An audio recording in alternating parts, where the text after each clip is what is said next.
On the agenda for tonight's live analysis, we're going to be taking a look at Keith Whitley, and he's going to be performing When You Say Nothing at All.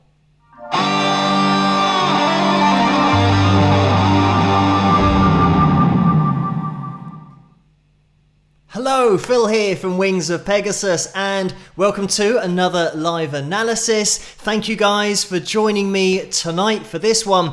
And it has been an interesting setup to this live analysis because initially I was going to be looking at AC/DC, but that got blocked on copyrights, and then I moved on to Cream, and that got blocked on copyrights as well, and then we've moved on to Keith because Keith Whitley was the next on my request list. So we're going to be jumping into this. I have taken the video from YouTube and I've boosted the volumes of the video because it's really quiet, and it would have meant that I was talking to you really loudly, and then when we come to listen to Keith it would have been too quiet. So we're going to be jumping into the QuickTime player, and what I'm going to do is play the video from the start. There is a little bit of talking by Keith at the beginning, and I think it's good to keep it in there and to get into the video because you really do get an appreciation of his personality and how softly spoken he is as well. But we might jump in about halfway through the performance so that I can analyze a few things,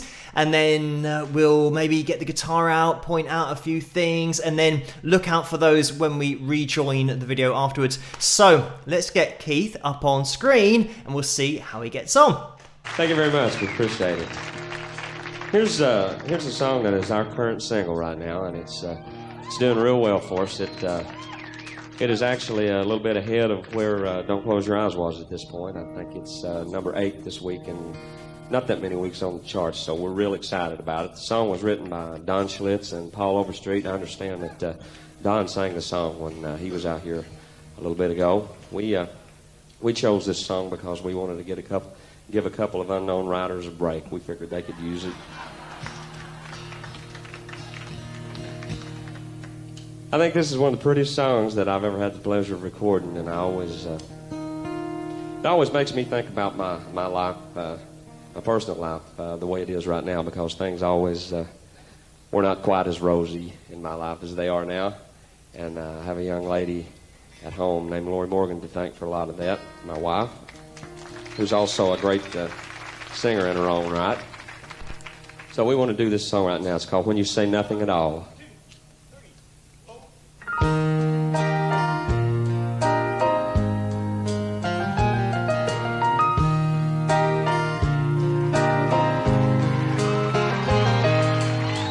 It's amazing how you can speak right to my heart.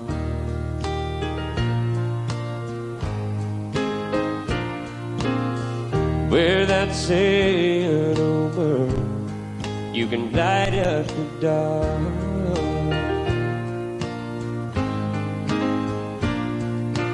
Try as I may, I could never explain what I hear when you don't say a thing. The smile on your face lets me know that you need me. There's a truth in your eyes saying you'll never leave me. A touch of your hand says you'll catch me if ever I fall.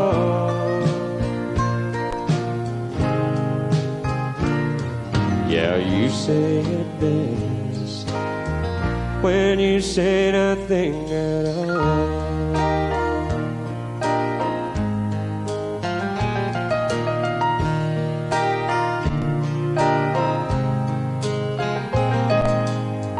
All day long I can hear people talking out loud.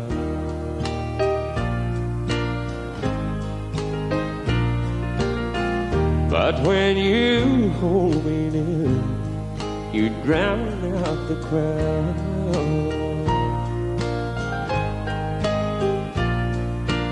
Old Mr. Webster could never define what's being said between your heart and mine. I'm just going to jump in here. As always, the link to this video is going to be in the description below, so you guys can click on that link if you want to watch it the whole way through without me interrupting it. But this performance is all about not only Keith's voice, but the band as a whole. And the reason that I mention that is because dynamically, this is the kind of performance that is so important in terms of dynamics, keeping it really low down, keeping it subtle. And when you are performing a song like this, the way that Keith is singing it, look at his proximity to the microphone, how close he is, and you just pick up every single piece of expression that he has in his voice. And when he was talking before the video started, you'll notice how that level of vocal that he had just speaking is at the same level now when he's singing. So it's got that talking quality to it, the storytelling quality that I always mention that is so prevalent in country music. But he's also got this ability to just flip between notes very quickly, total control, and also go to the low place of his range and get such a great chord connection down there. But there is so much expression in his voice. But looking at the whole band, when you are playing a song like this, you're only as strong as your weakest band member. And that goes for any genre or any song that you might be performing live. And when I say that, I mean that dynamically here, if you were to rewind it back to the beginning and listen to the drums, we've got the little piano intro as well that is so nice in terms of cutting through the mix. It's also so well played. But then as soon as the verse comes in, you want that focal point to now be the voice of Keith's. So you'll notice how the piano then suddenly drops down to a level underneath the vocal. But on the drums, we've just got a rim shot going on there, so we're not hitting that center of the snare. We've got a really understated sound in the intro as well, really light hi-hat going on. So everything is down low, and the instrumentalists know that they're bringing everything down for the verse because they want everything to sit underneath that lead vocal of Keith's. And having everybody on the same page is so important, because when I say you're only as strong as your weakest link, imagine if the drummer was hitting the center of the snare in the verse. It means that dynamically you've got nowhere to go. And you'll notice how even when we do get into the chorus, everything gets lifted, but it is such a subtle center of the snare that we hear on the drums. The hi-hat is still really subtle, and everything just opens up ever so slightly. But because of the nature of this composition, it's in exactly the right place. We've also got the harmonies coming in the background, which are spot on. So here, dynamically, we've got such a fantastic performance. And there's a hint of pedal steel in the background that I can make out as well. So from a band perspective, this is so well executed. It's sitting exactly where you want it to when you're listening to it. And it's so easy just to listen to Keith's voice, get into this performance, and you can tell that this is one of those songs that he loved to perform, but unfortunately, he wouldn't be performing this song for very long, because this was #1 in 1988, actually Christmas Eve of 1988. And sadly, Keith passed away in May of 1989, so it wouldn't have been long after this performance. And it was one of those songs that was a big hit for him, and it was his second #1 in a row, and he would go on to actually have 5 consecutive #1s. And sadly, the last 2 of those he didn't get to see because he had passed away. So he had a massive impact over such a short period. We're talking about 1988 into 1989, the beginnings of.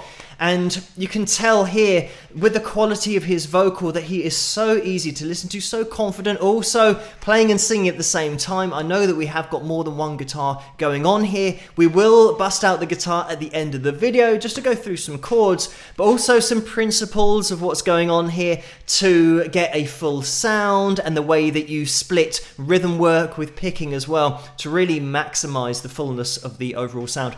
But the other thing about this performance, looking out for the subtleties and the way that we've got this call and response between Keith and the piano. And I'm going to run it back actually so we can have a little listen to that in action, and it's going to be coming in around about this second verse. So when we are analyzing this, when you're watching somebody play the guitar and sing at the same time, if they are a lead guitarist as well, you'll often find that there is a vocal and then there's a response to that vocal with their lead guitar. They'll play a little guitar line and it pops in between the vocal phrases. You'll never see somebody singing and playing a different lead line because they're going to clash, and there's going to be too much emphasis on the guitar when it should really be on the vocal, and it's very difficult to decipher where your attention should be at that particular point. So listening to this now, just have a listen out for the piano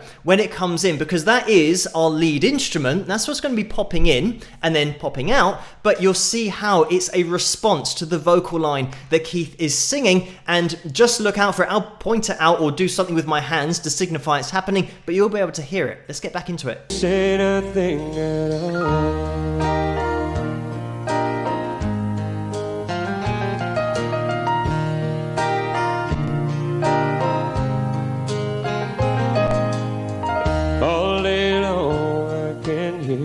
People talking out loud,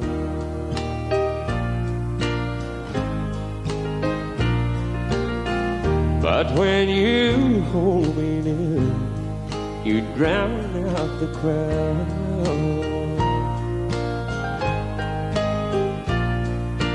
Oh, Mr. West.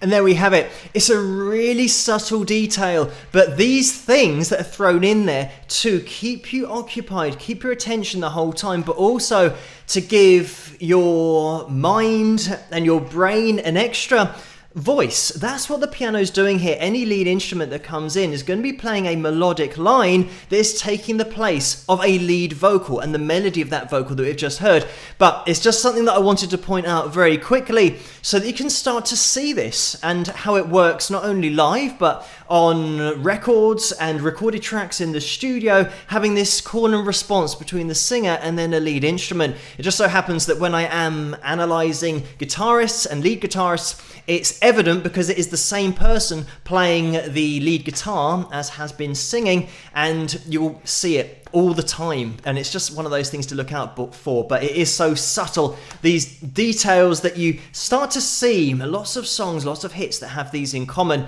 and this is a great example of a monster hit, because if you're here in the UK, I'm not sure that you'd necessarily know Keith or Keith Whitley as an artist, full stop, being very much country based, and he started in bluegrass but then really did get into those country charts. But the artist that we had here that had a huge cover and successful cover of this was a guy called Ronan Keating, and he was from a band called Boyzone. I'm not sure whether they were particularly successful around the world, but they certainly were here in the UK. And this guy called Ronan Keating was in the band, and this was the first song that he did a cover of when he decided to go solo and break away from his band. And it was one hell of a song to choose because it went to #1 for him, and then he had a very successful solo career from then on.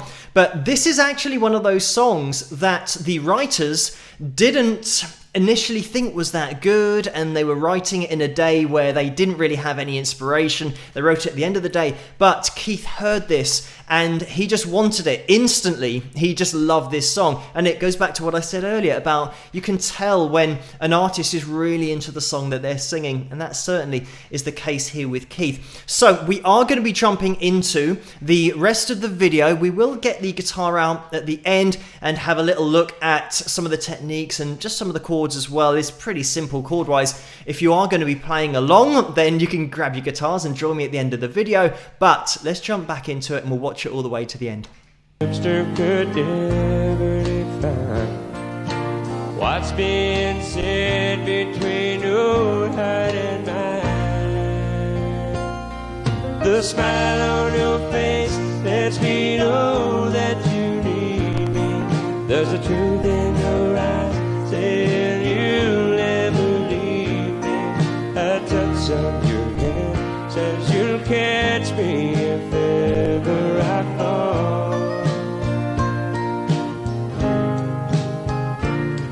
Yeah, you say it best when you say nothing at all.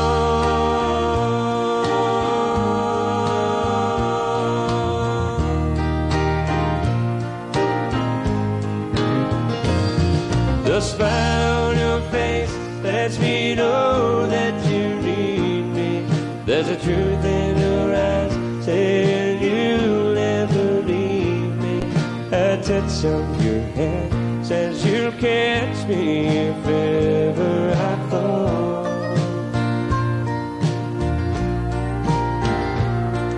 Yeah, you say it best when you say nothing at all.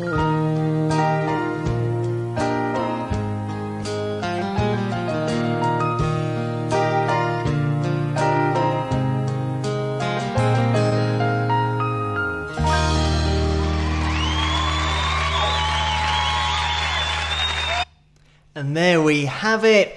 Just across the board, listen to that performance from the whole band. The backing vocals, the way that they're focusing on blending the voices rather than leaning into a heavier sound.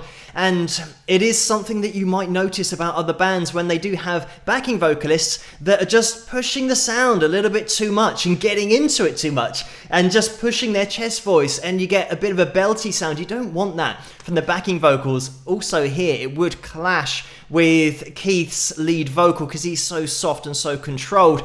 But by the way, thank you guys for joining me again tonight. I'm just going to have a quick look. We've got Lisa, Orlando, King Nero, Dee, Mary, Neil moderating in there. Thank you for that, Neil and Carla and Jen, and Laurie's in there as well somewhere. Billy, thank you guys for joining me on this live analysis. And if you do enjoy these live analysis videos, then to give it a thumbs up. That's something that I always forget to say in videos, but I'm sure that you guys are used to that in the normal live streams. But this being an analysis video, I should probably mention that as well, because the thumbs up really do help the channel to grow as a whole. Getting back into this performance, it's such a popular song here in the UK and around the world as well, and it has been covered multiple times. It's one of those songs, I know that Alison Krauss did a version as well, and it just seems to chart really highly the whole time. But there's no doubt that here with Keith, because it's very much a country version of it, if you knew this song from the UK, like I said, Ronan Keating, who's known for this song, this is a totally different take. And what I love about it is the way that it's obviously got that country twang in there, but it's the control that Keith has with his vocal. And you get these little slides and little bits of vocal stylization and technique that you don't get in other genres, and the fact that it is just in that talking register. There's no straining going on here. It's all about the connection with the audience and with the song, and you definitely get that from Keith.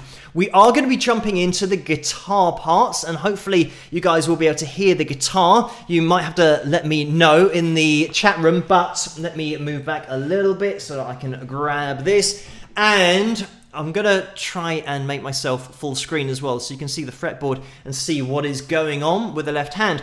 So, first thing to mention is that we're going to be capoed on the first fret here, and a relatively simple progression that we've got, because we're going to be starting in D, and we're going to be moving down to an A, to a G, back up to an A, and back up to a D. And those chords are the only chords that you're going to be needing, because we're just going to be flipping from one to the next. What you might find is that when you're watching Keith play this, he uses his 3 fingers for the D, so he's using that. As he then comes down to the A, you'll see this bar with the first finger, which means that he's only going as far as his root note, 5th, maybe an octave as well. And as soon as we get to the B, you have to put a little bit of a break on your pick, because you don't want to go too high, because then you're going to start getting a bit of a 6th sound that you don't really want. So you might just play this the standard A with your 1st, 2nd and 3rd finger, which means that obviously you can go as high as that E string, absolutely fine. But just to point out the way that Keith is doing it, he is barring with that 1st finger. Then when he gets to his G shape, he's supplying that root note with his second finger, and on that high E string, he's placing that third finger, and it's a little bit of a simplified G because he's not using his first finger for this, because when he plays the G, he then goes back to his barred A and then gets back up into the D. So when you are playing this simplified G, make sure that the second finger is resting on the next string down so that it's muted. Otherwise you'll get an open A string, which you don't really want in your G chord, because normally you'd be on that second fret with the first finger. And obviously, exactly the same as my other analysis videos, I'm referring to these chord shapes and D, A, G, even though it's technically not what they are because of the kappa on the first fret, but we're just overlooking that for the ease of explanation. And if you have got your guitar on you, then you can just put your kappa on and play your D shape, A shape, and G shape, and you'll be in. So that's the only thing to mention, is make sure that you lean on that A, because you want it to be muted in order to get that nice G chord that is being played here. Rhythm wise, really simple again. We're just, especially with Keith, getting this down. If I'm playing exactly like him, I do the bar and into the G.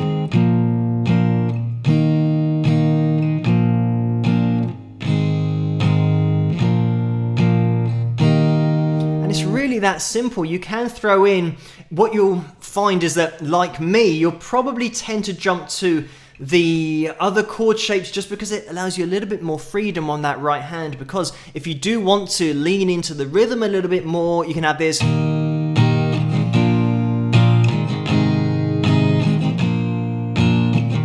and start to throw in that little upstroke between your chord changes. So we've got this down, down, down, up, down. And you've got that open string sound. Obviously, when you slow it down, it's going to sound more dramatic, but when you play up to speed,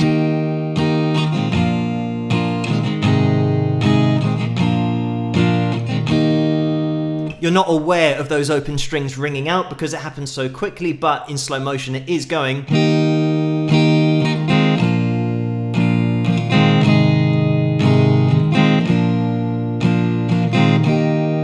So that you hear between those chord changes, it is there, and it is something to practice. If you're struggling changing from one chord to the next, I always see people who are learning guitar thinking that they have to jump straight to the chord and they can never make it in time. But you've got an upstroke in order to make the change. And when the tempo is then increased, you don't notice, and nobody notices those open strings, even though it doesn't really make sense musically to any of the chords that you're playing. You can use that as a transition from one chord to the next, and that is across the board with every guitar player what happens. It's just that when you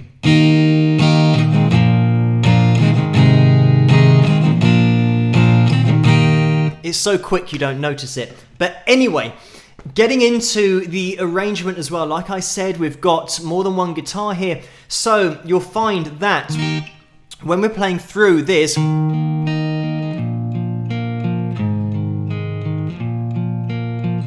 you'll have that kind of thing going on very lightly in the background.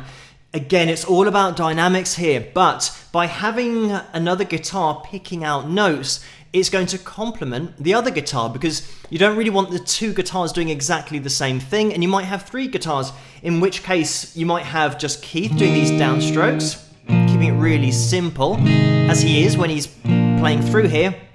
You'd have the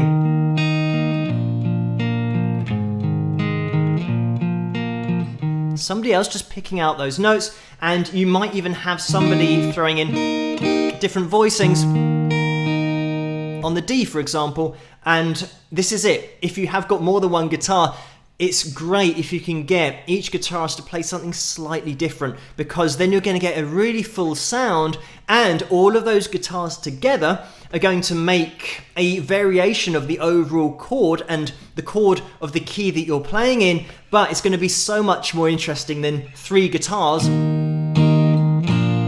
all just doing two downstrokes and just playing through those chords. So in terms of the progression, as I said, relatively straightforward here. You don't have to worry too much about it, and the only thing is that once we get into the G, before we then have the turnaround, just spend twice as long on that G, and you'll find that it just goes from A into the D, into the A, into the G, to the A, and it's exactly the same chords through the chorus. Literally D, A, G, A, D, A, G, A. There's a little sus4 through in there. And then you're back into the verse, which will be back to a D again. So it is going to be straightforward on the guitar, but you can experiment with the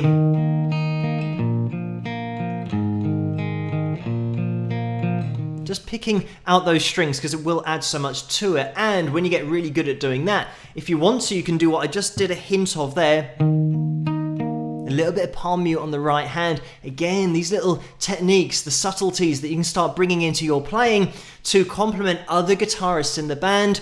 You're only as strong as your weakest link in a band. So if you can get all of your musician friends and bandmates on the same page and to play with that eye, especially on dynamics when you're playing a ballad like this, that is really important. And you can see here how carefully the whole song is being played. But all in all, it's a fantastic performance across the board, and I am going to be putting the guitar down now because these live analysis videos do tend to just run off, and already we're almost at half an hour. I want to try and keep these under half an hour for the live analysis videos because it's something that could go on all night, and I'm sure you guys understand that. With some of my other analysis videos that aren't live, I do tend to point out a lot of things, and especially when there's no limit on it, I will be talking about guitar technique and vocals and everything about music pretty much that I'll throw in there just all night and probably all day of the next day as well. So we are going to be calling this video to a close, and I hope you guys have enjoyed it. And maybe when you're listening to this song again, if you click on that link in the description below, you can start to notice these things that are coming in and then popping out, such as the piano, how it changes in the mix. Look out for the things that I've mentioned, the drums as well.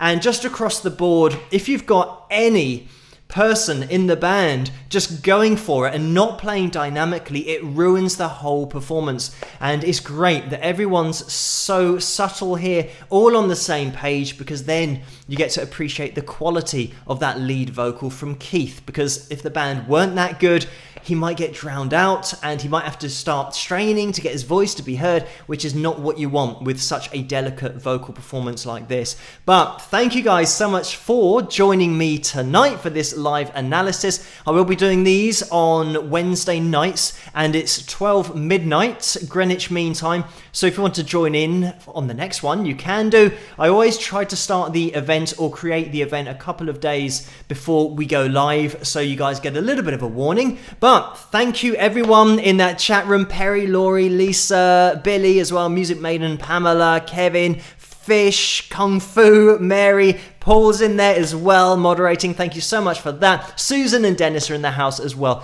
So thank you guys so much for joining me tonight. If you did like this analysis video, please give it a thumbs up and subscribe to the channel to get notified if you click that bell about all of the videos that I do here, the analysis videos, the live analysis videos, live streams as well, and the In at the Deep End segment that we have once a month as well.